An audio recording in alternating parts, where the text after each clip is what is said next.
My name is Chris Cravens. I'm the owner of Tier 2. I'm here with Joe Hook. He's our Director of Performance Strategies. And just a little bit about us. I'm an 8-year Marine veteran. So obviously you'll see that with some of the obstacles here, military-esque type things. And then Joe's going to give you some good techniques and platforming and safe ways to go about it. He'll give you a little bit about his background, and we're looking forward to being out here with you today. I'm Joe Hook, the Director of Performance Strategies with Tier 2. I have some experience working with some companies, mainly working with professional athletes and high-level military operators. Basically what we're going to do is give kind of a reason or rhyme for techniques you're going to use that might be a little bit more advantageous to your biomechanics, help you prevent injury, but also increase your performance because everybody's trying to get a better time. So hope you guys enjoy these videos and learn something. Let's ride.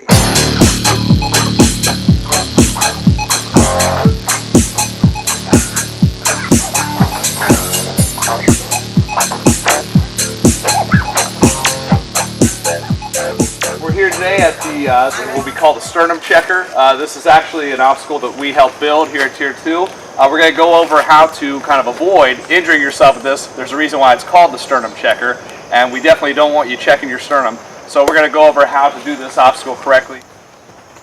One thing that we want to always go over on this kind of obstacle, you have to commit to the obstacle. You have to go up and say, hey, I'm going to go over the top one to get over it. If you kind of come up and mentally stop, that's where you're going to have a lot of problems.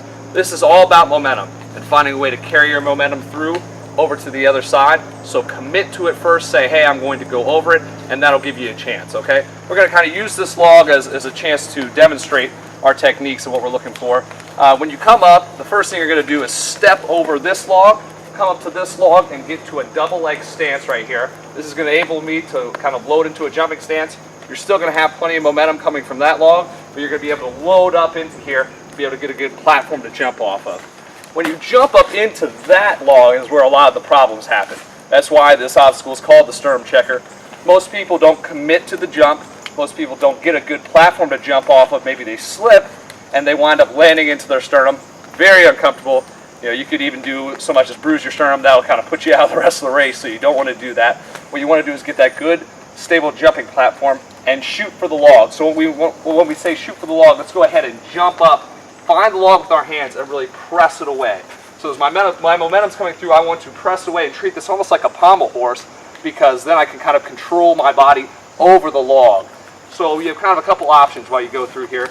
If I've got the log and I'm going to press away, put myself to a good shoulder position, I can kind of come up and land into my abdominal cavity. I'm easing my blow by finding the log and kind of easing my way in with my shoulders. This way I can kind of get a stable platform, wrap around, come up top, and land back as I go over top of this obstacle. You have another option. If you've got a lot of momentum coming through here, you can find the log, push away, straddle, and then come back up over top and land backwards. Or if you're a real stud, you're going real fast, if you have a lot of momentum, you can find the log, jump, press away, and go all the way over top, almost like it's a fence, if you kind of have that capability to get to the other side. We go into our land, we always want to get back into our hips. That's the goal. That's why we suggest landing with your face facing towards the course behind you. Landing backwards is going to, with that momentum, pull you back into your hips.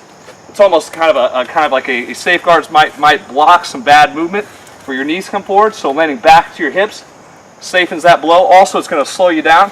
Worst case scenario, you land back in your hips, you do a little back roll, you're back up and you keep going. If you look over to the course down here, it gets pretty treacherous pretty quick.